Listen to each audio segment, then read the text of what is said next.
Wild card ಸ್ಪರ್ಧಿಯಾಗಿ ಆಗಮಿಸಿರುವ ರಿಷಾ, ನಿಮಗೆ ಸ್ವಾಗತ. ಬಿಗ್ ಬಾಸ್ ಮನೆಗೆ ವೈಲ್ಡ್ ಕಾರ್ಡ್ ಅಂತ ಬಂದಾಗ ವೈಲ್ಡ್ ಆಗಿ ಎಂಟ್ರಿ ಕೊಡ್ತೀರಾ, ಎಲ್ಲರ ಕೂಡ ಚಳಿ ಬಿಡಿಸ್ಬೇಕು ಅಂತ ಹೇಳಿ ಬಿಗ್ ಬಾಸ್ ಮನೆಯೊಳಗೆ ಹೋಗ್ತೀರಾ. ಯಾವ ರೀತಿ ಇತ್ತು ಜರ್ನಿ ಅನ್ನುವಂಥದ್ದು? ತುಂಬಾ ಚೆನ್ನಾಗೇ ಇತ್ತು ಜರ್ನಿ.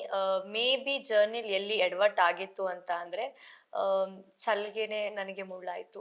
ಸೊ ಸ್ಟಾರ್ಟಿಂಗ್ಗೆ ಒಂದ್ ಲೈನ್ ಡ್ರಾ ಮಾಡ್ಬಿಟ್ಟಿದ್ರೆ ಎಲ್ಲರೂ ಅರ್ಥ ಮಾಡ್ಕೊಳಕ್ಕೆ ಶುರು ಮಾಡ್ಕೊಂತಿದ್ರೇನೋ, ಬಟ್ ತುಂಬಾ ಲೇಟ್ ಆಗೋಯ್ತು. ಬಟ್ ಸ್ಟಿಲ್ ನಾನು ಎಲ್ಲೂ ನಂತನ ಬಿಟ್ಕೊಡ್ಲಿಲ್ಲ.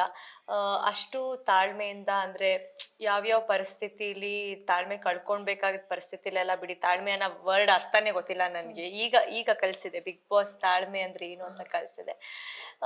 ನಗು ಬಂದಾಗ ನಕ್ಕಿದೀನಿ, ಯಾಕಂದ್ರೆ ಗಿಲ್ಲಿ ನನ್ ಜೊತೆ ಇದ್ದಾಗ ಇದ್ದ ಕ್ಷಣಗಳು ತುಂಬಾನೇ ಬ್ಯೂಟಿಫುಲ್ ಕ್ಷಣಗಳು. ಆಕ್ಚುಲಿ ತುಂಬಾ ಚೆನ್ನಾಗಿ ನಕ್ಕಿದೀನಿ.